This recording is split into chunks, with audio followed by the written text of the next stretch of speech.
যদি এক ফোঁটার কত থাকে দেখে তবু সঙ্গম চালাবই ন্যায়ের প্রতি।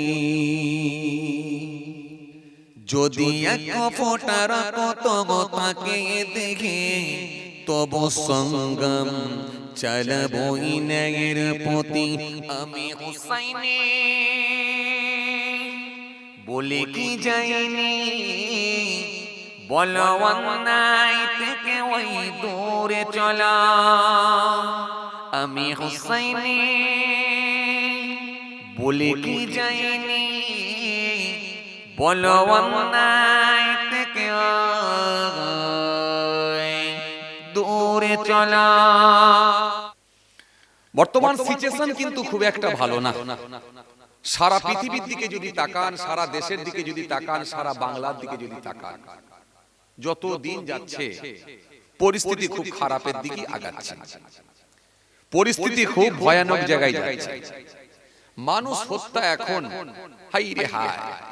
জি, আমার মনে হয় এই সময়ে একটা কুকুরকে মারলো তার বিচার আছে, কিন্তু মানুষ মারলে আর কোনো বিচার কথা বলে না। মানুষ মারলে কোনো বিচার নাই। যদি ধর্মটা আলাদা হয়, ধর্মটা যদি আলাদা হয় তাহলে মানুষ মাল্লার বিচার নাই। এইরকম একটা সময় আমরা এসে পৌঁছেছি, ভাবতে অবাক লাগে আজকে আমরা কোথায়। জি, ৮০ বছরের চাচাকে ২০০২ সালে লিস্টে যদি নাম থাকে তো ভালো, না হলে আবার এই ১২ থেকে ১৩টা যে নথি বা কাগজ চেয়েছে তার মধ্যে আবার কাগজ দিয়ে আপনাকে একবারে অথেন্টিক প্রমাণ দিয়ে আপনাকে দেশের নাগরিক বলে প্রমাণ করতে হবে। আজকে কোথায় ৮০ বছরের চাচা, তাকেও প্রমাণ করতে হচ্ছে আমি দেশের বৈধ নাগরিক। অথচ যারা বলছে যে তোমরা বৈধ নাগরিক নাকি কাগজ দেখাও, তারাই অবৈধ কথা বলে। ভাবতে অবাক লাগে, যারা বলছে কাগজ দেখাও তারাই অবৈধ। সব দেশের লোক এদেশে মস্তানি করছে, সব দেশের লোক, সব বড় তোপকে এসছে। আমরা সোশ্যাল মিডিয়ায় দেখতে পাচ্ছি কেউ বলছে আধার কার্ড নাই, কেউ বলছে আধার কার্ড আছে তো ভোটার কার্ড নাই। অথচ জি, আইনের যারা রক্ষক বলে নিজেদেরকে দাবি করেন তারা বলছে কোনো টেনশন নেই, তোমাদেরকে সব নাগরিকত্ব দেব, সবাই কোনো চিন্তা নাই, সব নাগরিকত্ব দেবো, সিএ করব, করে সব নাগরিকত্ব দেবো। খালি পাবে না কারা? মুসলমান। একটা সরকার হয়ে যদি এরকম দ্বিচারিতা করে, সংবিধানকে নিয়ে যদি ছিনিমিনি খেলে, ভাবতে আমাদের খুব অবাক লাগে। এটা লজ্জা, দেশের জন্য লজ্জা। ভাইরা আমার, বন্ধুরা আমার, সাথী মহব্বতের ভাইরা, আসলে তাদের কাছে আর কোনো ইস্যু নাই।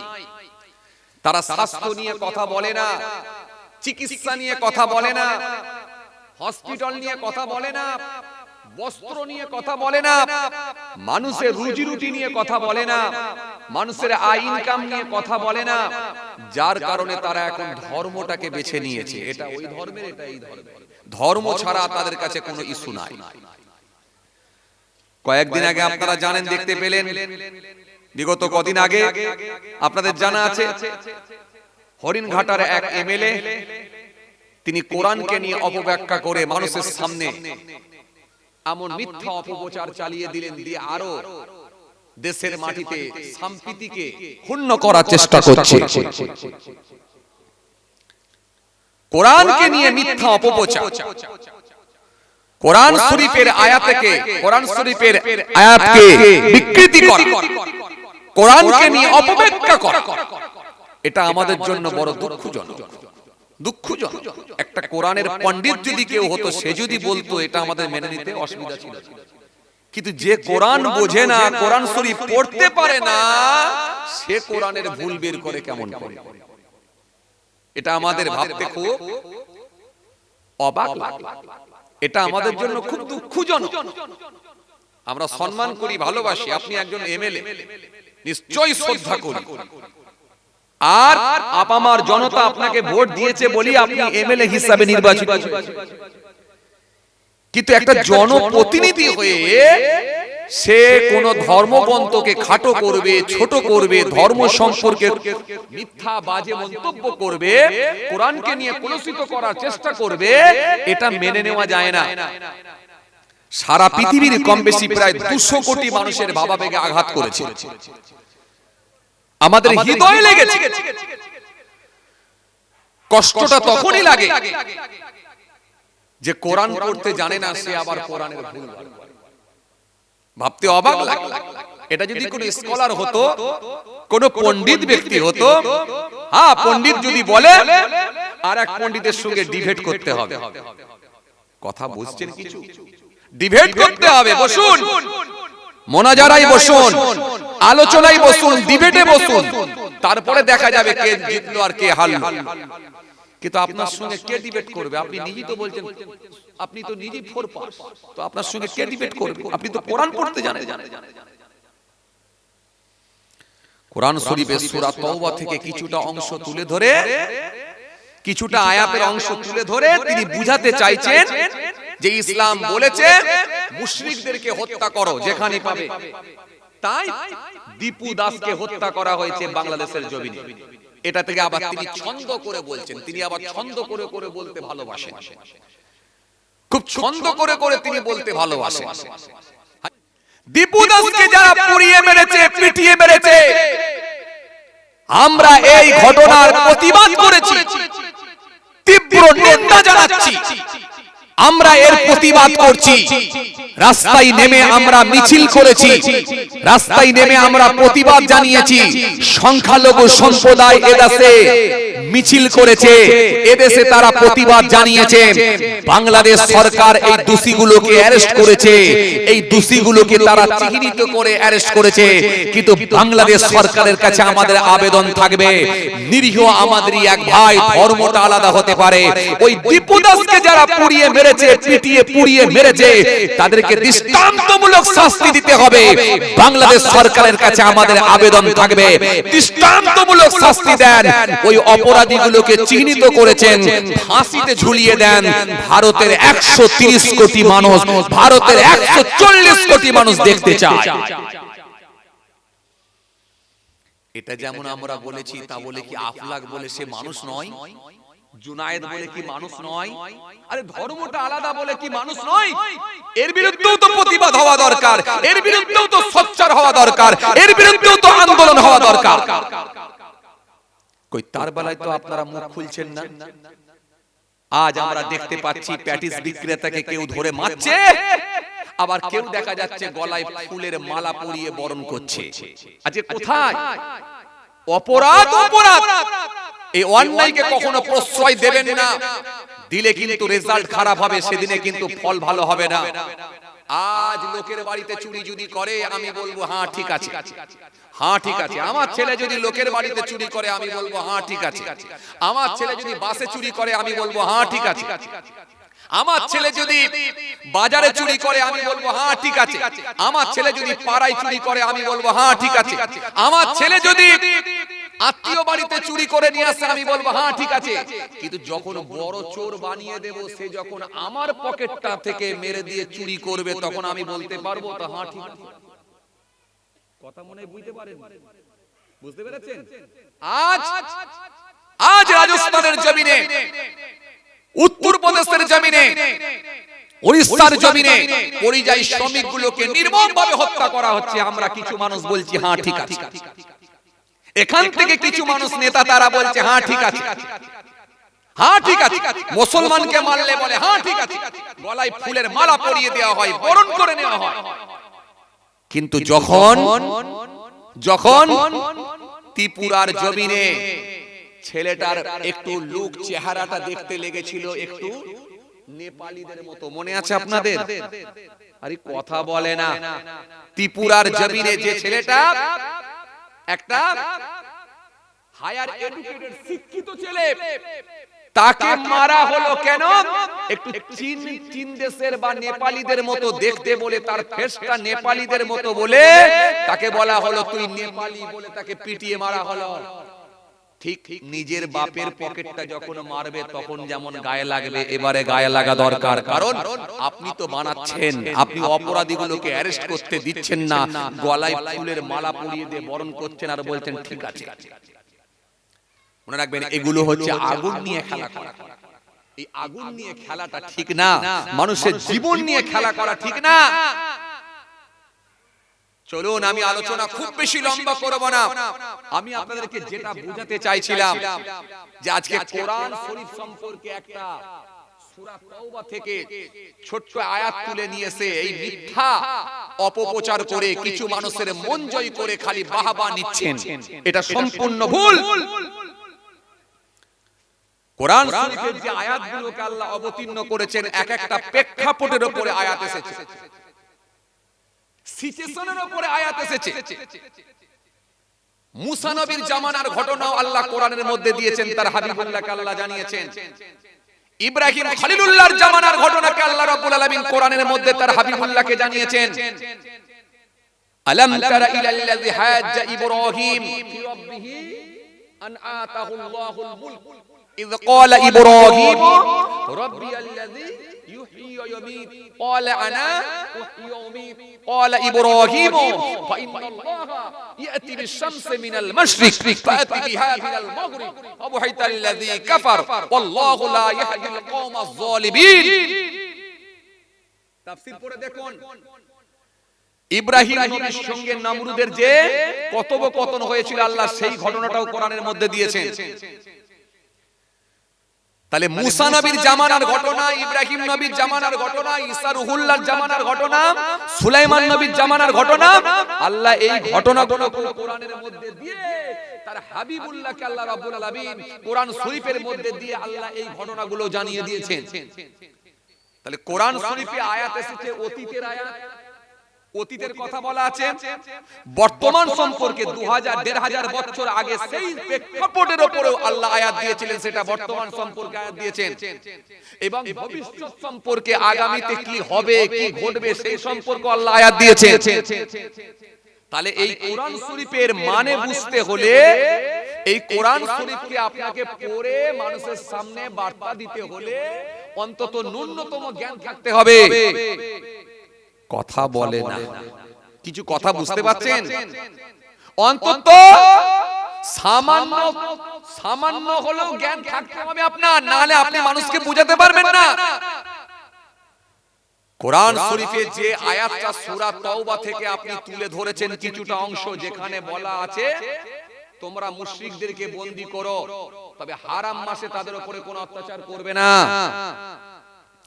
তোমরা মুশরিকদেরকে বন্দী করে রাখো, তাদেরকে দ্বীনের দাওয়াত দাও, তাদেরকে দ্বীনের দাওয়াত দাও, তারা যদি দ্বীন গ্রহণ করে কবুল করে নেয় তাহলে তাদেরকে ছেড়ে দাও, আর যদি তারা না করে তাহলে তাদেরকে হত্যা করো। এটা ওই সময়ের ওই প্রেক্ষাপট নিয়ে এই আয়াত এসেছিল। কেন? কুফফারদের সঙ্গে ঈমানদারদের একটা চুক্তি হয়েছিল, চুক্তি হয়েছিল, ওই চুক্তি সন্ধি হয়েছিল, চুক্তি হয়েছিল, চুক্তি ভঙ্গকারীদের জন্য এই আইনটা আল্লাহ বলে দিয়েছিলেন, এটা চুক্তি ভঙ্গকারীদের জন্য। তবে হারাম মাসে যেন তাদেরকে মারো না। কেন? পবিত্র মাস, 4টে মাস হলো পবিত্র মাস। হারাম মাস কোনগুলো? মুহররম মাস, জিলকদ মাস, জিলহজ মাস, আর কথা বলেন আর রজব মাস। কুফাররা জানতো এই 4টে মাসে আমরা যা খুশি করি না কেন মুসলমানরা আমাদের উপরে চড়াও হবে না, কারণ এই হারাম মাসে আল্লাহর তরফ থেকে যুদ্ধ করাটাও নিষিদ্ধ ছিল। কথা বলে না, মুহররমে ওয়াজ শোনেননি আপনারা? কথা বলছেন না কেন? তাহলে এই যে আয়াত, এটা সেই সময়ে সেই প্রেক্ষাপটের উপরে আয়াতটা এসেছিল। এই আয়াতটা সমগ্র বিশ্বের মুশরিকদের জন্য নয়, সমগ্র বিশ্বের মুশরিকদের জন্য যদি হতো, দুবাই একটা মুসলিম কান্ট্রি, মুসলিম দেশ, সেখানে অমুসলিম ভাইরাও কাজে কামের জন্য তারা কর্মক্ষেত্রে দুবাইতেও আছে, তাহলে দুবাইয়ে তো সেখানে তাদেরকে সব মেরে ফিনিশ করে দেওয়া হতো। কথা বলে না, কিছু বুঝতে পারছেন কথা? কম বেশি প্রায় 57টা মুসলিম কান্ট্রি আছে, তাহলে এই 57টা মুসলিম দেশেতে একটা অমুসলিম থাকতো না। যদি এই আয়াতটা তারা মান্যতা দিত, সব ফিনিশ করে দিত, কিন্তু না, এটা সমগ্র বিশ্বের মুশরিকদের জন্য নয়, এটা ওই সময় ওই প্রেক্ষাপটের উপরে এই আয়াতটা অবতীর্ণ হয়েছিল। কেন? সেটা যুদ্ধ হচ্ছিল। আপনি যদি আমাকে মারতে আসেন, আমি তাহলে কি হাত পা গুড়িয়ে বসে থাকবো? একটা কুকুর যদি আমাকে কামড়াতে আসে, আমি তো তাকে লাঠি দিয়ে আঘাত করবো কি করবো না? তাহলে আমিও মারবো, মেরে তাকে তাড়াবার চেষ্টা করব। তাহলে আমাকে যে কামড়াবে আমিও তাকে মারবো, আমিও তাকে কামড়াবো। তাহলে এটা ছিল যুদ্ধ। কথা বলে, শুনতে পাচ্ছেন কথা? কেন এই ভারতবর্ষের জমিনে কম বেশি প্রায় 700 বছর রাজত্ব করেছিল মুসলমানরা। যদি এই আয়াতটা সত্যি যদি মেনে নেওয়া হতো, মান্যতা দেওয়া হতো, তাহলে একটাও মুশরিক থাকতো? কথা বলে না, থাকতো না। কিন্তু এই আয়াত মুশরিকদের বিরুদ্ধে নয়, এটা ওই সময়ে ওই প্রেক্ষাপটের উপরে যাদের সঙ্গে যুদ্ধ সংগঠিত হয়েছিল, এই যুদ্ধক্ষেত্রের জন্য ওই আয়াতটা, ওই আইনটা প্রযোজ্য ছিল। কথা কিছু বুঝতে পারছেন? এই জন্য আপনাকে ফার্স্ট বুঝে নিতে হবে যে কোন প্রেক্ষাপটের উপরে কোন আয়াতটা এসেছে। যেমন আপনাকে একটু ভালো করে ক্লিয়ারলি বোঝাতে পারবো ইনশাআল্লাহ। যেমন মদ, খুব ভালো করে শুনুন, শরাব, মদ। আচ্ছা, মদ খাওয়াটা হারাম না হালাল? কথা বলে না, জোরে বলেন, হারাম না হালাল? জোরে বলেন, হারাম না হালাল? হারাম। মদ সম্পর্কে কোরআন শরীফে কটা আয়াত এসেছে? মদ সম্পর্কে কোরআন শরীফের মধ্যে কটা আয়াত এসেছে? তা হুজুর জানি না। হুজুররা ওয়াজে উঠে বলে মদ খাওয়া হারাম, শরাব খাওয়া হারাম, তো হারাম বলি জানি। কথা বলে না, হ্যাঁ না কিছু বলেন না রে বাবা। কিন্তু মদ সম্পর্কে আল্লাহ কোরআন শরীফের মধ্যে কম বেশি প্রায় 4টে আয়াত দিয়েছেন। 4টে আয়াত দিয়ে আল্লাহ শেষে হারাম করেছেন, প্রথমে এক চান্সে কিন্তু হারাম করেননি। খুব ভালো করে বুঝবেন। প্রথমে একটা আয়াত এসেছে, তারপরে আয়াত, তারপরে আয়াত, তারপরে আয়াত। তাহলে আল্লাহ 4টে আয়াত কেন দিলেন? আল্লাহ তো একটা আয়াত দিয়ে বলতে পারতেন যে মদ খাওয়াটা হারাম। কথা বলে, মদ খাওয়াটা হারাম, ক্লিয়ার হয়ে যেত। কিন্তু আল্লাহ 4টে আয়াত দিলেন কেন? 4টে আয়াত দেওয়ার কারণ আল্লাহ এটাকে প্রথমে এক চান্সে হারাম করলেন না, বরং এটাকে ধাপে ধাপে ধাপে ধাপে আল্লাহ হারাম করে দিলেন। কথা কিছু বুঝতে পারছেন? আসেন, প্রথম আয়াত আল্লাহ কোনটা দিয়েছিলেন? প্রথম আয়াত আল্লাহ দিয়েছেন কোরআন শরীফ থেকে। আল্লাহ আয়াত দিলেন, কি বললেন? সুন্দর করে আমার আল্লাহ কোরআনের মধ্যে জানালেন, ইয়াসআলুনাকা আনিল খামরি ওয়াল মাইসির কুল ফীমা ইসমুন কাবীর ওয়া মানাফিউ লিন-নাস ওয়া ইসমুহুমা আকবারু মিন নাফইহিমা। এই আয়াতটা কখন নাজিল হয়েছিল, অবতীর্ণ হয়েছিল? খুব ভালো করে বুঝবেন। এই আয়াতটা নাজিল হয়েছিল, অবতীর্ণ হয়েছিল আল্লাহ রাসূল সাল্লাল্লাহু আলাইহি ওয়াসাল্লাম যখন হিজরত করে মদিনা শরীফে গিয়েছিলেন। মদিনায় হিজরত করে যাওয়ার পরে মদিনায় আল্লাহ নবী গিয়ে দেখতে পেলেন ব্যাপকভাবে মানুষ মদের সঙ্গে যুক্ত হয়ে গেছে, ব্যাপকভাবে মানুষ মদ পান করছে, ব্যাপকভাবে মানুষ মদ পান করছে, ব্যাপক হারে একেবারে মদ খাওয়া চলছে, ব্যাপক হারে মদ খাওয়া চলছে। রাসূলুল্লাহ সাল্লাল্লাহু আলাইহি ওয়াসাল্লাম কাছে যেহেতু আয়াত আসেনি, তাই তিনি কিছু বলতে পারেননি। কেন? নবী একটা কথাও কিন্তু নিজে ইচ্ছাই বলতেন না। যেটা আল্লাহ বলাতেন, যেটা আল্লাহ বলতে নির্দেশ করতেন, সেটাই আমার রাসূলুল্লাহ জবাব দিতেন। চুরে বলবেন না, একটু মহব্বতে হয় না? কোরআন শরীফের মধ্যে আল্লাহ অন্য জায়গায় আয়াত দিলেন, মা আতাকুম রাসূল ফাখুযুহু ওয়া মা নাহাকুম আনহু ফান্তাহু। এই পৃথিবীর মানুষ, আমার রাসূল তোমাদেরকে যা আদেশ করেন স্বতঃস্ফূর্তভাবে গ্রহণ করো, নবী যেগুলো তোমাদের বারণ করেন সেগুলো থেকে বিরত থাকো। কেন? নবীর আদেশ আর নিষেধ মানে আমি আল্লাহ, আমার আদেশ আর নিষেধ। মহব্বতে বলবেন না, নবীর কথা শুনছেন খুশি মনে বলবেন না। তো নবী নিজে ইচ্ছাই কোনো কথা বলতেন না, যেটা আল্লাহ বলার নির্দেশ দিতেন সেটাই আমার রাসূলুল্লাহ মানুষের সামনে বলতেন। তো আল্লাহ রাসূল যখন দেখলেন মদিনায় যাওয়ার পরে মদিনার মানুষগুলো ব্যাপকভাবে যখন মদের সঙ্গে তারা যুক্ত হয়েছে, দুইজন সাহাবী আল্লাহ রাসূল সাল্লাল্লাহু আলাইহি ওয়াসাল্লামের কাছে এসে হাজির হলেন। সাহাবীদের ভেতরে একজন সাহাবীর নাম হলো হযরত মুআয ইবনে জাবাল রাদিয়াল্লাহু তাআলা আনহু। আরেকজন সাহাবী যিনার নাম হলো, আপনারা প্রত্যেকেই চেনেন, আপনারা প্রত্যেকেই নাম শুনেছেন, মুসলিম জাহানের দ্বিতীয় খলিফা হযরত ওমর ফারুক রাদিয়াল্লাহু তাআলা আনহু। আল্লাহ রাসূল সাল্লাল্লাহু আলাইহি ওয়াসাল্লামের দরবারে এলেন। এটা মদিনায় হিজরত করে যাওয়ার পরে, নবী যখন মদিনায় গেছিলেন, মদিনায় যাওয়ার পরে দুই সাহাবী মদ সম্পর্কে আল্লাহ রাসূল সাল্লাল্লাহু আলাইহি ওয়াসাল্লামের কাছে জানতে এলেন। খুব ভালো করে শুনবেন, এই আয়াত কেন এসেছে, কোন সময় এসেছে আপনাকে সেটা বলছি। সেই সময় বলছি কেন, এর শানে নজুল আছে, শানে নজুল না পড়লে আপনি বিষয়টা বুঝতে পারবেন না। এজন্য কোন পরিপ্রেক্ষিতে কোন আয়াত এসেছে সেটা শানে নজুল পড়তে হয়। কথা কিছু বুঝতে পারছেন? আর এ বলছে বলা হয়েছে কাফেরকে হত্যা করো, তার মানে সবাইকে মেরে দিতে বলা হয়েছে। কি বিপদ! আল্লাহ, তুই আগে পড়েন আয়াতগুলো পড়, পড়লেই তো তোর মগজ ঘুরে যাবে, পড়লেই তো তোর মগজটা পরিষ্কার হয়ে যাবে। এই তো আগে পরের আয়াতে কি দেয়া হয়েছে, তো আগে পরের আয়াত পড়। 500 আয়াত খালি আল্লাহ দিয়েছেন আদেশ আর নিষেধ, চলবে আর চলবে না, এই আয়াত দিয়েছেন 500 আয়াত। এত সহজ আপনি কোরআনের ভুল বের করে দেবেন। টাইসনের মতো মানুষ, গ্যারি মিলারের মতো মানুষ, অর্নার ক্লাউনের মতো মানুষ, দলাই লামার মতো মানুষ, কেসিয়াস স্কেলের মতো মানুষ, এরা হেরে গেল। কোরআনের ভুল বের করতে গিয়ে তারা ইসলামের ছত্র ছায়া এসে কালেমা পড়ে ঈমান কবুল করে নিল। জোরে বলতে পারেন না, আর আপনি বলছেন ভুল বের করে দেব। কি বিপদ! চলেন আমি আপনাকে এই জন্য বোঝাতে চাইছি যে কেমন করে মদটা হারাম হয়েছিল, একটু ভালো করে বোঝেন, তাহলে আপনি মাথায় আপনার ঢুকে যাবে। ফেসবুক, ইউটিউবের মাধ্যম দিয়ে, সোশ্যাল মিডিয়ার মাধ্যম দিয়ে, মেসেঞ্জারদের মাধ্যম দিয়ে আপনি নিজেই প্রোটেস্ট করতে পারবেন, প্রতিবাদ করতে পারবেন। সেটা গণতান্ত্রিক পদ্ধতিতে নিরপেক্ষভাবে আপনি প্রতিবাদ জানাতে পারবেন।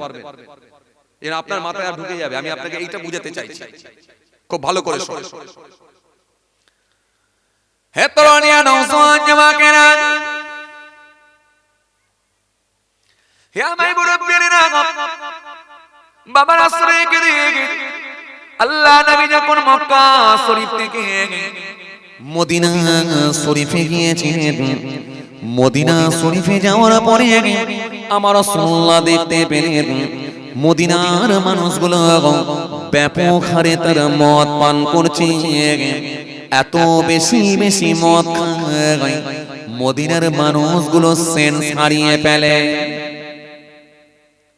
সাহাবীদের ভিতর থেকে দুইজন সাহাবী এসে হাজির হয়ে গেলেন। একজনের নাম হলো হযরত মুআয ইবনে জাবাল রাদিয়াল্লাহু তাআলা আনহু, আর একজনের নাম হলো মুসলিম জাহানের দ্বিতীয় খলিফা খলিফাতুল মুসলিমিন হযরত ওমর ফারুক রাদিয়াল্লাহু তাআলা আনহু।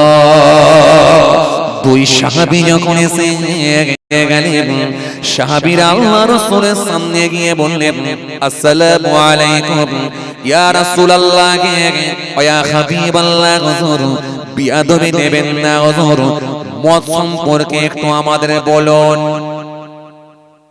মদ আর জুয়া সম্পর্কে একটু আপনি আমাদের বলেন। কেন যে মদ খেলে মানুষের সেন্স হারিয়ে যায়, যে মদ জুয়ার মাধ্যম দিয়ে মানুষ ধ্বংসের দিকে এগিয়ে যায়, যে মদ আর জুয়ার মাধ্যম দিয়ে মানুষের অর্থ নষ্ট হয়ে যায়, ধন সম্পদ বিলুপ্ত হয়ে যায়। ও আল্লাহ নবী, সে মদ আর জুয়া সম্পর্কে একটু বলেন হুজুর, এটা জায়েজ না না জায়েজ একটু আমাদের জানান। এটা কোথায় যাওয়ার পরে? মদিনায় যাওয়ার পর। খুব ভালো করে বুঝুন, দুই সাহাবী এসে জিজ্ঞাসা করছে। আল্লাহ নবীকে যখন এই কথা জিজ্ঞাসা করা হয়েছে, আল্লাহ নবী সেই সময় বলবেন বলে প্রস্তুতি নিয়েছে। আমার আল্লাহ তার হাবিবুল্লাহকে জানালেন, ও আমার হাবিব, ও আমার দোস্ত, ও আমার বন্ধু, আপনি আপনার সাহাবীদেরকে ওই মানুষগুলোকে মদিনার মানুষগুলোকে জানিয়ে দেন, ইয়াসআলুনাকা আনিল খামরি ওয়াল মাইসির কুল ফীমা ইসমুন কাবীর ওয়া মানাফিউ লিন-নাস ওয়া ইসমুহুমা আকবারু মিন নাফইহিমা।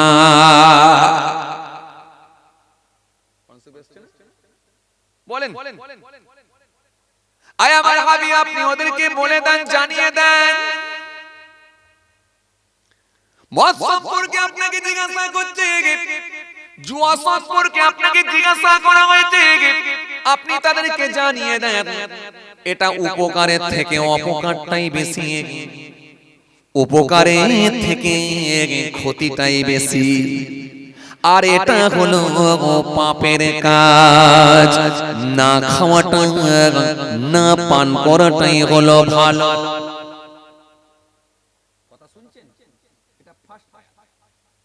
এই আয়াতটা যখন নবী জানিয়ে দিয়েছেন, সুন্দর করে বলে দিয়েছেন, সাহাবীদের ভেতরে একটা অংশ বলল, মদ আর পান করব না,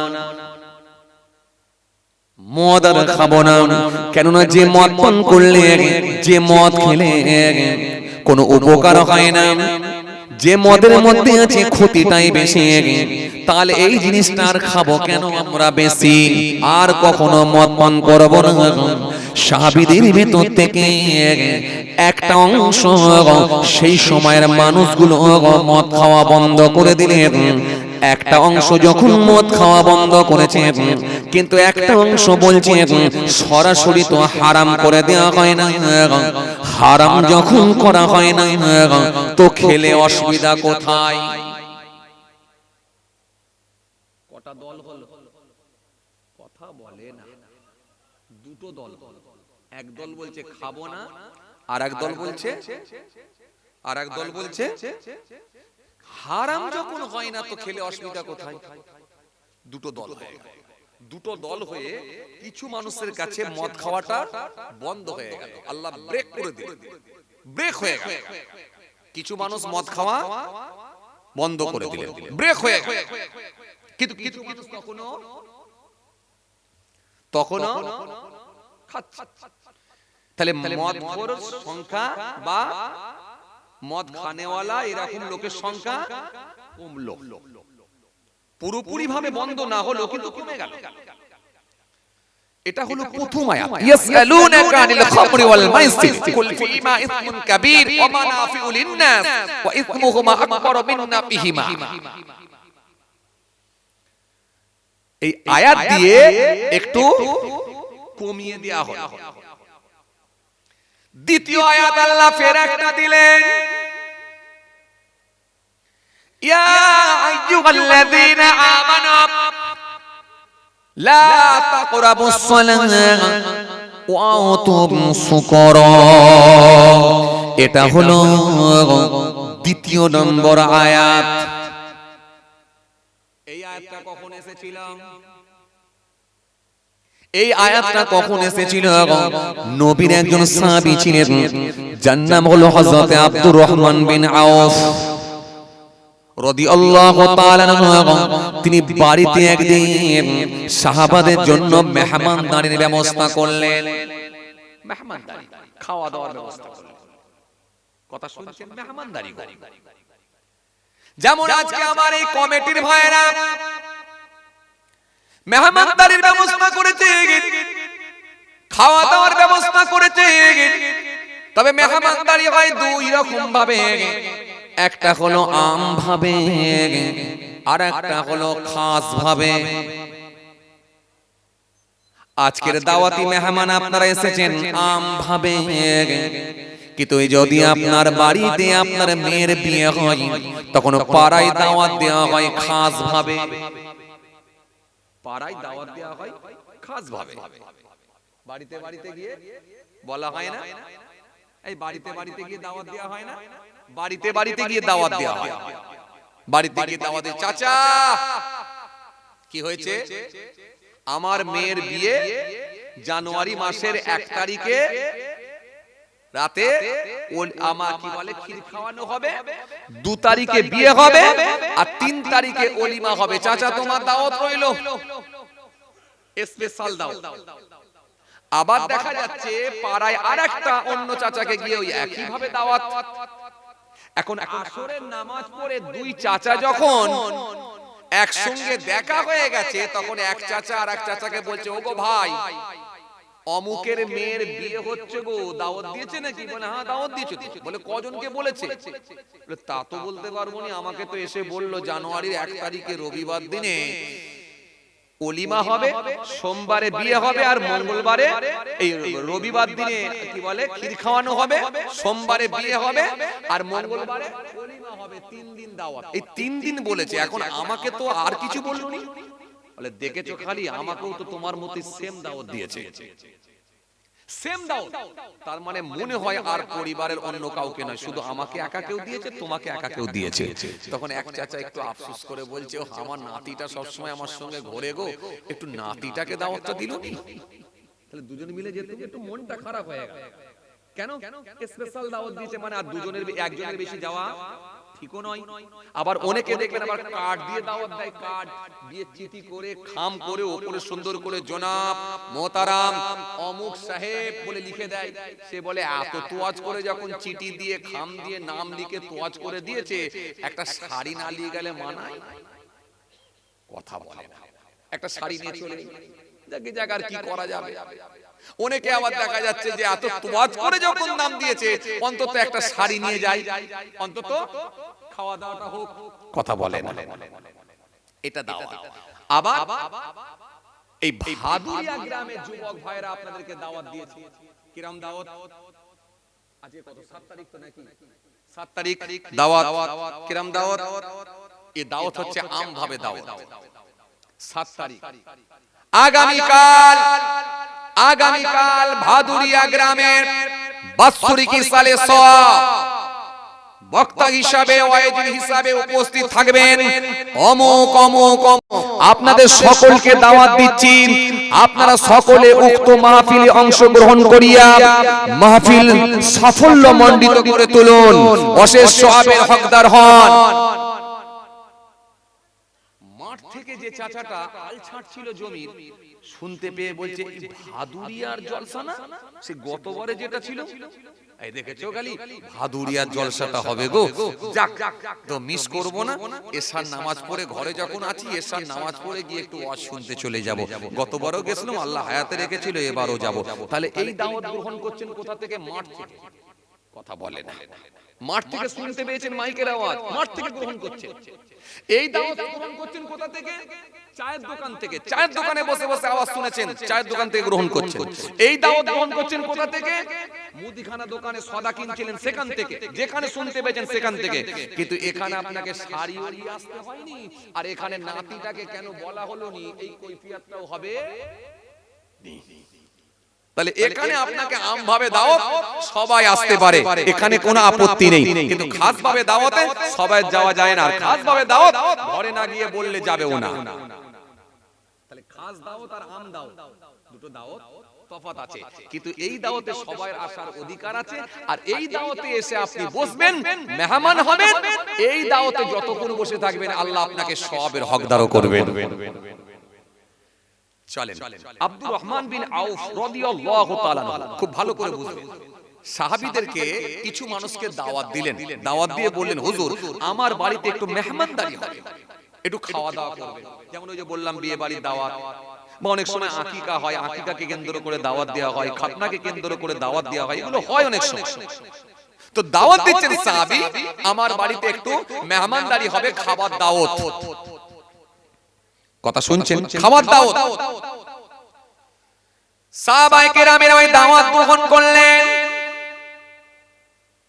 সাহাবায়ে কেরামেরা দাওয়াত গ্রহণ করে সাহাবায়ে কেরামেরা ওই দাওয়াতে যখন অংশগ্রহণ করলেন, ওই দাওয়াতে তারা যখন গিয়ে পৌঁছে গেলেন, সাহাবায়ে কেরামেরা দাওয়াত গ্রহণ করলেন। দাওয়াত গ্রহণ করে মেহমানদারি হয়ে মেহমান হয়ে গেলেন। সাহাবায়ে কেরামেরা ওই মেহমান হয়ে গিয়ে হুজুরের বাড়িতে খাওয়া দাওয়া করলেন। সাহাবী হযরত আব্দুর রহমান বিন আউফ তিনি মেহমানদারি করালেন, বাড়িতে খাওয়া দাওয়া করিয়ে দিলেন। খাওয়া দাওয়া হয়ে যাওয়ার পরে সাহাবায়ে কেরামেরা মদ পান করতে লাগলাম, মদ খেতে শুরু করলাম। কেন? তখনও পর্যন্ত হারাম কথা বলে না, হারাম তখনও পর্যন্ত হারাম হয়নি। আগে কি আয়াত এসেছিল? সাবধান করে দেওয়া হয়েছিল, উপকারের থেকে অপকারটাই বেশি, ক্ষতির দিকটাই বেশি, না খাওয়াটাই ভালো। কিন্তু হারাম হয়নি। কিন্তু এই আয়াত যখন এইবার সাহাবীরা খাওয়া দাওয়া করে যখন মদ পান করছেন, কারণ হারাম তো হয়নি, ওই যে বলেছিলাম না দুটো ভাগ হয়ে গেল, কিছু মানুষ বন্ধ করলেও কিছু মানুষ তখনও খায়। আব্দুর রহমান বিন আউফ হুজুরের বাড়িতে খাওয়া দাওয়া করে মদ পান করতে লেগেছে, খেতে লেগেছে মদ। মদ যখন পান করতে লেগেছেন, মদ খাওয়াটা যখন একটু বেশি হয়ে গেল, একটু বেশি পরিমাণে যখন খাওয়া হয়ে গেল, আস্তে আস্তে দেখা যায় মাগরিবের ওয়াক্ত হয়ে গেছে। মাগরিবের ওয়াক্ত যখন হয়ে গেল, সাহাবীদের ভেতর থেকে একজন সাহাবী মাগরিবের নামাজ খানা পড়াবেন বলে আগিয়ে গেলেন। সবাই কিন্তু মদ পান করেছেন। হারাম হয়নি যেহেতু চলছে তো হালাল তো রে বাবা, তখন তো হারাম হয়নি, তো খেলে অসুবিধা কোথায়? খেয়ে নিয়ে একেবারে নামাজ পড়াবার জায়গায় ইমামতির জায়গায় দাঁড়িয়ে গেছেন এক সাহাবী।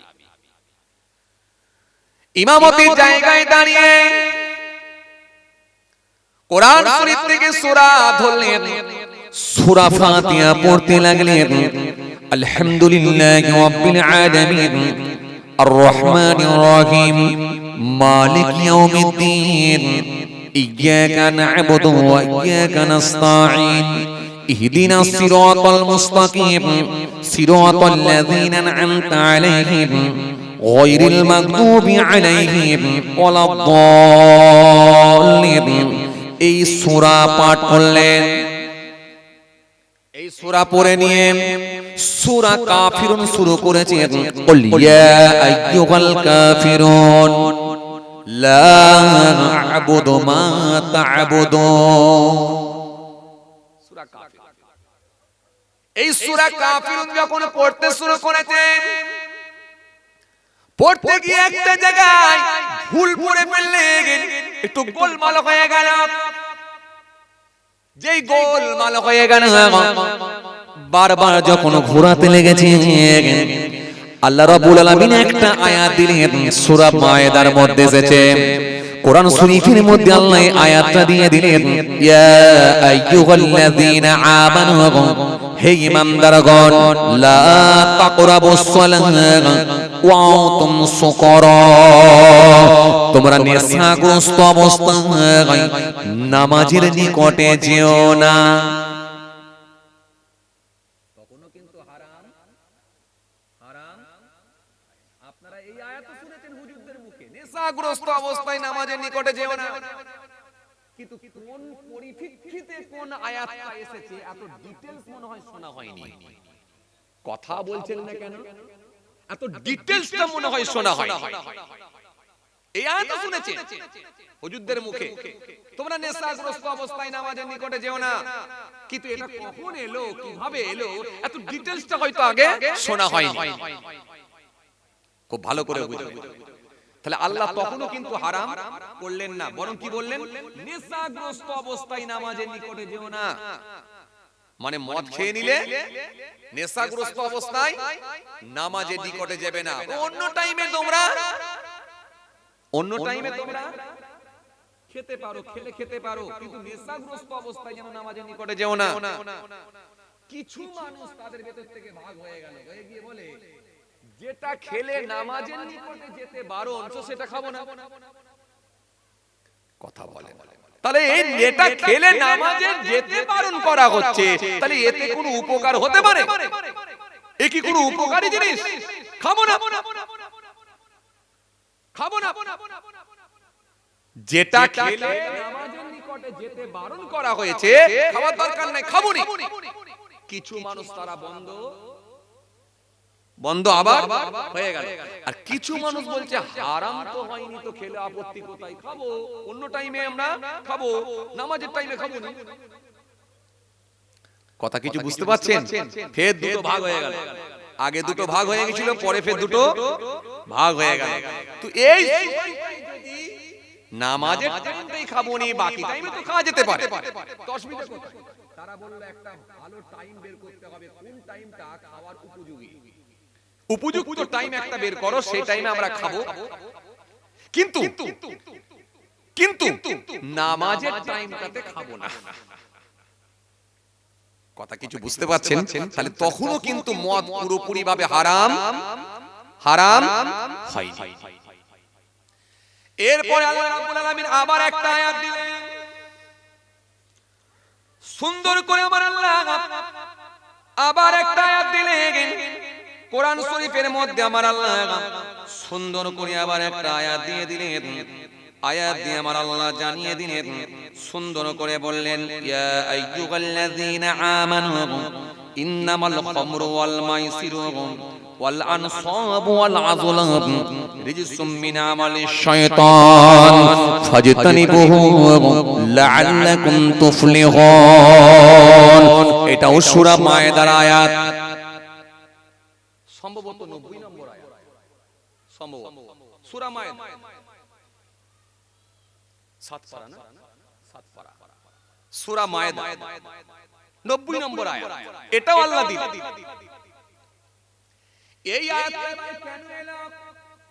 এবারে আপনি বলবেন ভাইজান, আপনার প্রশ্ন আসতে পারে যে ভাইজান আপনি হঠাৎ করে এই মদ প্রসঙ্গটা নিয়ে টেনে তুললেন কেন, মদ প্রসঙ্গটা নিয়ে আলোচনা করলেন না? এইটা করলাম এই সময়ে এই প্রেক্ষাপটের জন্য করলাম। কেন জানেন?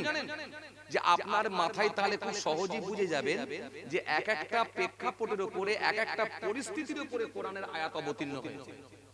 নালে আপনার মাথায় ঢুকেছিল কি, ওই যে অসীম বাবু বলে দিয়েছে মুশরিকদেরকে হত্যা করো, ব্যাস। তাহলে কোরআনে এই এত বাজে আয়াত এলো, নাউযুবিল্লাহ মিন যালিক। এটা আপনাকে বোঝানোর জন্য আমি আপনাকে এই মত প্রসঙ্গটা টেনে নিয়ে এলাম যে কোরআন শরীফে আল্লাহ আয়াত দিয়েছেন পরিস্থিতির পরিপ্রেক্ষিতে, প্রেক্ষাপটের উপর আয়াত দিয়েছেন।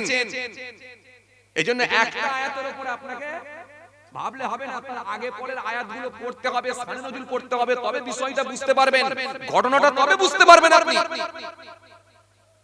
কোরআনের ভুল ধরবে, কোরআনের ভুল ধরার মতো ক্ষমতা কারোর আছে? কত বড় বড় পণ্ডিত এলো আর গেল, কারোর হিম্মত হয় না কোরআনের ভুল বের করার। আল্লাহ নিজে চ্যালেঞ্জ দিচ্ছেন, কোরআনের কি ভুল বের করে? হ্যাঁ,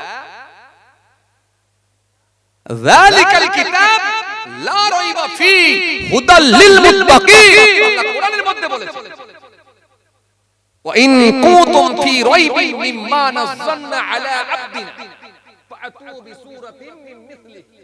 তাই তো, ওয়াদউ শুহাদাকুম মিন দুনিল্লাহ ইন কুনতুম সাদিকিন। কোরআনের কি ভুল বের করবে? 1980 সালে মক্কার জমিনে একটা কনফারেন্স হয়েছিল, খুব ভালো করে বুঝুন। একটা কনফারেন্স হয়েছিল, এডুকেশনাল কনফারেন্স। এই কনফারেন্সে সারা পৃথিবীর বিভিন্ন দেশ থেকে হায়ার এডুকেটেড মানুষগুলো ওই কনফারেন্সে অংশগ্রহণ করেছিলেন। ফ্রান্সের একজন বিখ্যাত ডক্টর মারিস মোকাই, তিনিও ওই কনফারেন্সে অ্যাটেন্ড করেছিলেন। এটা 1980 সালের কথা বলছি। সৌদি আরবের একজন বিখ্যাত শায়েখ, তিনি উঠে দাঁড়িয়ে বললেন, দাঁড়িয়ে বলতে লাগলেন, এই কোরআনের মধ্যে কোনো ভুল নাই। ভুল তো দূরের কথা, কোরআনের মধ্যে কোনো সন্দেহেরও অবকাশ নাই। জোরে বলবেন না সুবহানাল্লাহ। কারণ এই কথা আমি বলি না, এই কথাটা আমার আল্লাহ তিনি নিজেই বলছেন, وَإِن كُنتُمْ فِي رَيْبٍ مِّمَّا نَزَّلْنَا عَلَى عَبْدِنَا فَأْتُوا بِسُورَةٍ مِّن مِّثْلِهِ وَادْعُوا شُهَدَاءَكُم مِّن دُونِ اللَّهِ إِن كُنتُمْ صَادِقِينَ। আল্লাহ রাব্বুল আলামিন কোরআনে কারীমের মধ্যে বললেন, সুন্দর করে জানালেন,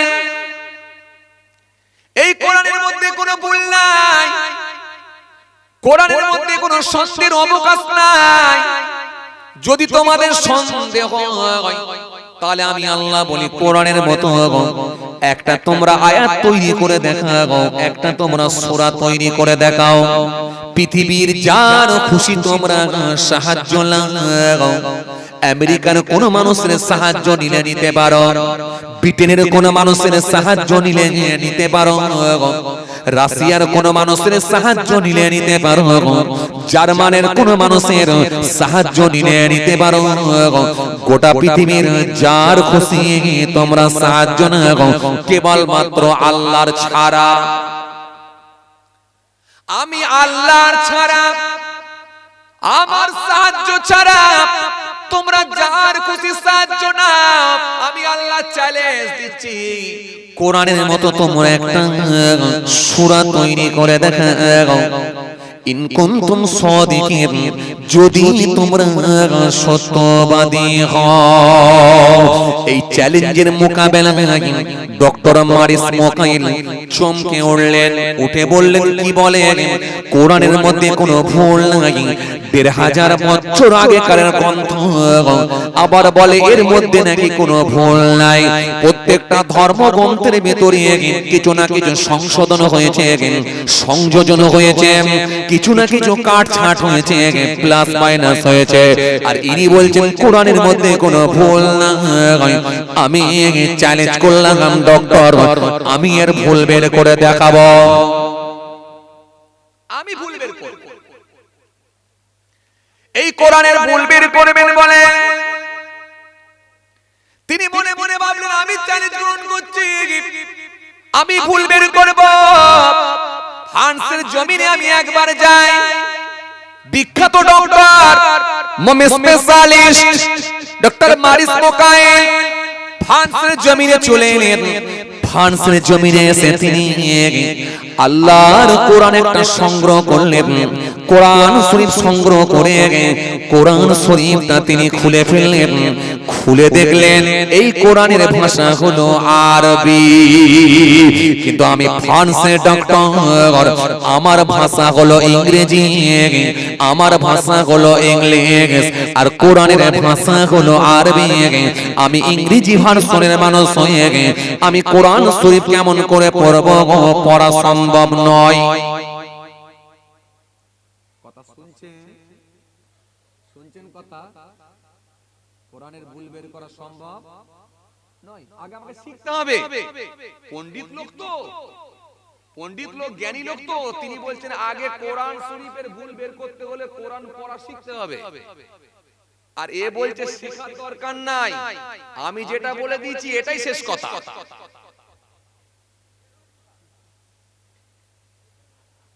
কথা কিছু বুঝতে পারছেন বাপ? তাকান আমার দিকে, খেয়াল করেন। যে আর বিখ্যাত পণ্ডিত তো, তিনি বলছেন কোরআনের ভুল বের করতে হলে আগে কোরআন শরীফ পড়া শিখতে হবে। আমার ভাষা হলো ইংরেজি, আর কোরআনের ভাষা হলো আরবি। এই জন্য আল্লাহ নবী সুন্দর করে বললেন, তিন কারণে তোমরা আরবির প্রাধান্য দাও, তিনটে কারণে তোমরা আরবির গুরুত্ব দাও। এক নাম্বার হলো আমি রাসূলুল্লাহ, আমার জবানের ভাষা হলো আরবি। মহব্বতে বলবেন না, খুশি মনে বলবেন না।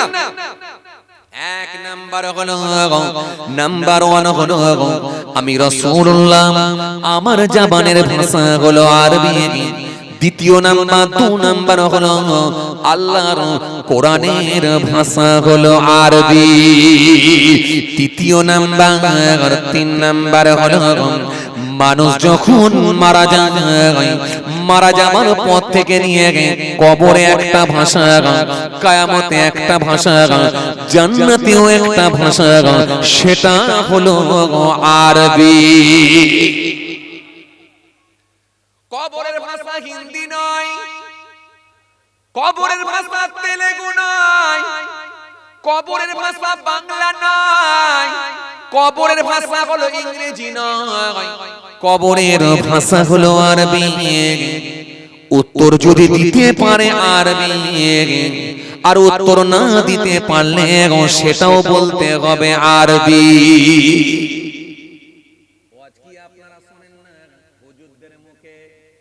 কবরে প্রশ্ন করা হবে কটা, মান্ডব্য কার, তোমার রব কে?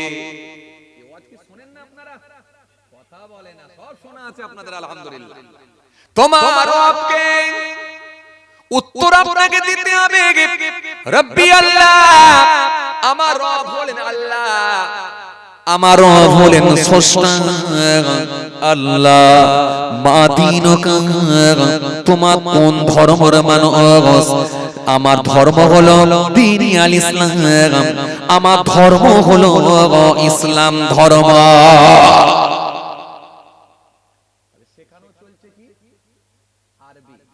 মান্ডব্যকা, মা দীনুকা, মান নবিয়ুকা, তোমার নবী কে? আমার নবী আখিরি নবী, নূর নবী, হযরত নবী মুহাম্মদ মুস্তাফা সাল্লাল্লাহু আলাইহি ওয়াসাল্লাম, তিনি হলেন আমাদের নবী। জোরে বলতে পারেন না? আবার কোন কোন বর্ণনা এসেছে যে একটা ছবি ধরে দেখানো হবে, দেখো তো ইনিকে চিনতে পারছো? ইনিকে চিনতে পারছো? ঈমানদার লোক যারা হবে, তাকওয়াওয়ালা লোক যারা হবে, তাদেরকে আল্লাহ বলিয়ে নেবেন, হ্যাঁ চিনতে পারবো না কেন, ইনি তো আমাদের আখিরি নবী। জোরে বলতে পারেন না? খুশি মনে হয় না? বলে দেন, ইনি তো আমাদের আখিরি নবী, নূর নবী, হযরত নবী মুস্তাফা। ও চাঁদা তুলতে হবে না? যাক, তাহলে তো তো অস্ত আর শেষ করা যাবে না। যাক, তাহলে ছেড়ে দিই, আবার আল্লাহ নিয়ে এলে আলোচনা হবে ইনশাআল্লাহ। আমার জন্য দোয়া করবেন, আমি আপনাদের জন্য দোয়া করি। চাঁদা তোলার ব্যাপার আছে, বুঝতেই পারছেন। তো কি বিষয় নিয়ে বলছিলাম জানো? ওখানে তৃতীয় আয়াতটা পড়েছিলাম, তাই তো নাকি? তৃতীয় আয়াতটা এসেছিল কেন সেটা রয়ে গেছে। আর এইখানে কি ছেড়েছিলাম, আল্লাহর কোরআনের ভুল বের করবেন বলে তিনি চ্যালেঞ্জ করেছিলেন, তাই তো নাকি? এখন ভুলটা বের করতে পারলো কিনা এটা নিয়ে আলোচনা করছিলাম। যাক, সত্যি রাত অনেকটা হয়ে গেছে, আর প্রচন্ড ঠান্ডা, প্রচন্ড ঠান্ডা, প্রচন্ড ঠান্ডা, সত্যি কথা ঠিক। জি যাক, আর আপনাদেরকে কষ্ট দেবো না, আলহামদুলিল্লাহ অনেক সময় আপনারা দিয়েছেন, ধৈর্যের পরিচয় দিয়েছেন। অসমাপ্ত বক্তব্যকে সমাপ্তির দিকে আগিয়ে দিচ্ছি। আল্লাহ নিয়ে এলে আবার কোনোদিন ইনশাআল্লাহ আলোচনা হবে। সবাই আমার জন্য দোয়া করবেন, কারণ তাবারুকের ব্যবস্থাও আছে, তাই তো নাকি? তাবারুকের ব্যবস্থাও আছে, এত মানুষের সমাগম, আলহামদুলিল্লাহ। ঠান্ডাটাও খুব বললে হবে না, আপনারা আবার বর্ডার এলাকায় আছেন তো, দু দেশের ঠান্ডা একসঙ্গে পাচ্ছেন, তাই না? এ দেশের ঠান্ডা আবার ওই দেশের ঠান্ডা, কথা বলে না। জি, ওই বেড়া তার জাল আছে না, নেট তার, ওই তারের ওপার থেকে হাওয়া এলি তো আমাদের কাছে পৌঁছে যাচ্ছে, তাহলে ওপারের হাওয়া দুই দিকের হাওয়া একসঙ্গে পাচ্ছেন। প্রচন্ড ঠান্ডা, শীতকালেও ঠান্ডা বেশি আর গরমকালে আরামও বেশি, দুই দিকের একেবারে ঠান্ডা হাওয়া আসছে, আরামও বেশি। আমরা যেমন একদিকের হাওয়া পাচ্ছি, আপনারা আবার দুই দিকের পাচ্ছেন, ওপারের হাওয়া এপারের হাওয়া। বর্ডারে আছেন তো, যে যাক, মাশাআল্লাহ মাশাআল্লাহ, আলহামদুলিল্লাহ, আল্লাহ কবুল করেন। আর তাহলে কষ্ট দিচ্ছি না, অসমাপ্ত বক্তব্যকে সমাপ্তির দিকে আগিয়ে দিলাম। আল্লাহ যদি ফের কোনো সুযোগ দেয় ইনশাআল্লাহ বাকিটা কমপ্লিট করার চেষ্টা করব। আমার জন্য দোয়া করবেন, কারণ এত মানুষ কথা বুঝে আসছে, খাওয়া দাওয়া আছে, তাবারুক আছে, আবার এই প্রচন্ড ঠান্ডা, কথা বুঝে আসছে। যাই হোক, তো বাকিটা ইনশাআল্লাহ কোনদিন চেষ্টা করব ইনশাআল্লাহ কমপ্লিট করার। তবে আজকে আমি তৃতীয় নম্বর আয়াত দিচ্ছিলাম, ওখানে 3 নম্বর আয়াতটা কোন প্রসঙ্গ নিয়ে এই আয়াতটা এসেছিল এটা বলতে ছেড়ে এসেছি। আর শেষে আরেকটা আয়াত বাকি রয়েছে, মোট 4টে আয়াত। 4টে আয়াত বলেছিলাম, 4টে আয়াত। শেষের আয়াত কিভাবে হারাম হলো এটা বাকি রয়ে গেছে। যাই হোক, ওটা বাকি রয়েছে। আর তিনি এখানে কি বলেছিলাম, যে ফ্রান্সের জমিনে গিয়ে তিনি আল্লাহর কোরআনের ভুল বের করতে পারলেন কিনা, শেষে কি হলো এটা বাকি রয়ে গেছে। যাক, আল্লাহ নিয়ে এলে আবার আলোচনা হবে ইনশাআল্লাহ। আমার জন্য দোয়া করবেন, আমি আপনাদের জন্য দোয়া রাখি। আসেন ছোট্ট করে দাঁড়িয়ে সালাম পাঠ করব, করে দোয়া করে দেব। নবী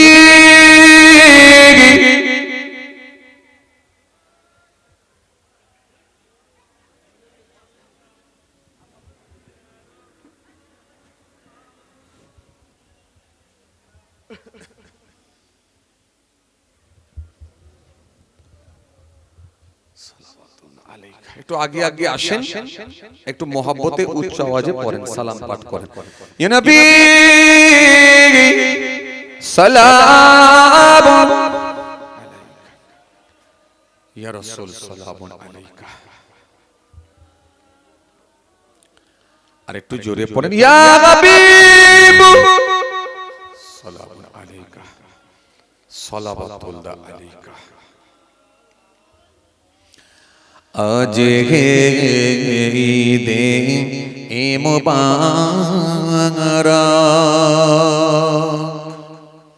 আজ হে রোজে মুসররত, আজ হে ওয়াক্তে বিলাদত,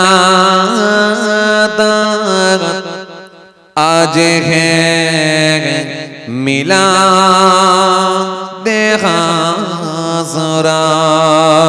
ইয়া নবী সালাম আলাইকা। মহব্বতে পড়েন না, ইয়া রাসূল সালাম, ইয়া হাবিব সালামুন আলাইকা সালাওয়াতুল্লাহ আলাইকা। ইয়া নবী সালাম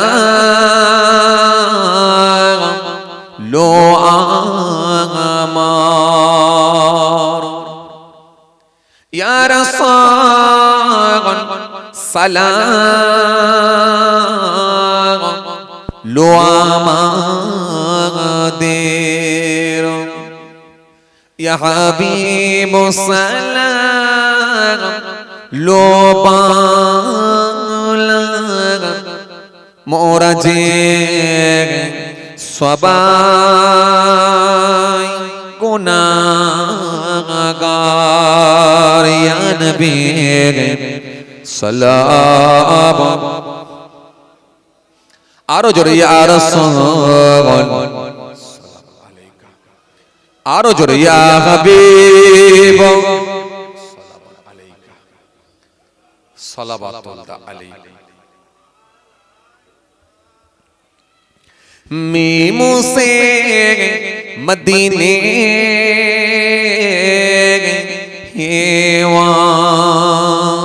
वाले, हे से हसमी हे वाले,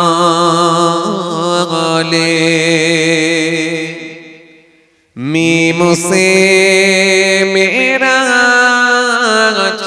वाले, दाल से दीदार वाले। या नबी सलाम, आरो जोरे या रसूल, মহব্বতে পড়েন বাবা, ইয়া হাবিব সালামুন আলাইকা সালাওয়াতুল্লাহ আলাইকা। সবাই বসেন,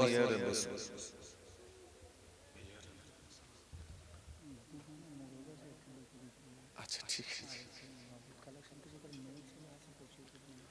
ওয়াদা হবে না নগদ হবে?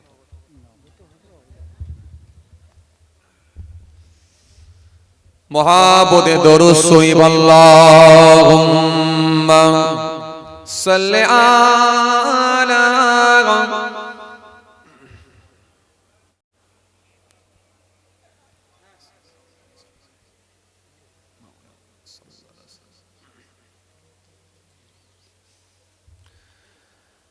আমি তো জানি না পাবো কি পাবো না, আল্লাহ তোমার দেওয়া সেরা জান্নাত। আমি তো জানি না পাবো কি পাবো না, আল্লাহ তোমার দেওয়া সেরা জান্নাত। আমি সদ জানি নরকের কোনি সইতে পারব না কোনো দিন রাত। আমি তো জানি না পাবো কি পাবো না। আল্লাহ তোমার দেওয়া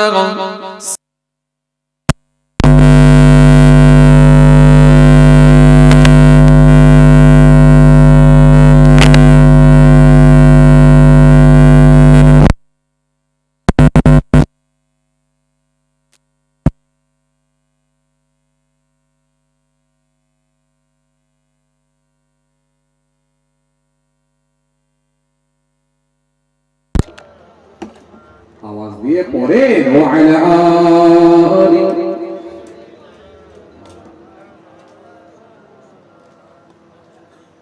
গুনাহ তো করেছি আমি বালুরাশি সমান অগণিত সীমাহীন পাপের তওবা কবুল করে না রব্বুল আলামিন। জোরে হবে না একটু সুবহানাল্লাহ? একটু মন খুলে হবে না? আর একটু খুলে মন খুলে হয় না?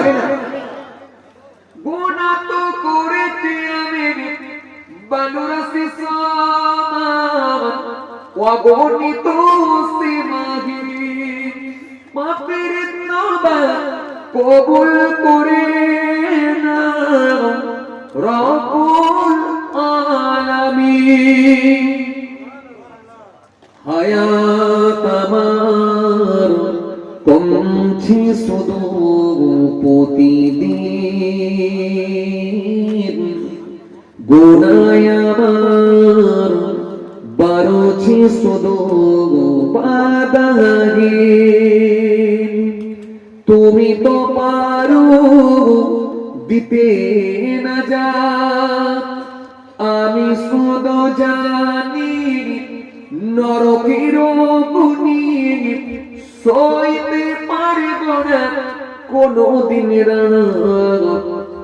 আমি তো জানি না পাবো কি পাবো না। আল্লাহ তোমার দেওয়া সেরা জান্নাত। আমি তো জানি না পাবো কি পাবো না। আল্লাহ তোমার দেওয়া সেরা জান্নাত। আমি সদ জানি নরকের গুনি সইতে পারব না কোনদিন রাত। আমি তো জানি না পাবো কি পাবো না। আল্লাহ তোমার দেওয়া সেরা জান্নাত। আমি তো জানি না পাবো কি পাবো না। আল্লাহ তোমার দেওয়া সেরা জান্নাত। আল্লাহু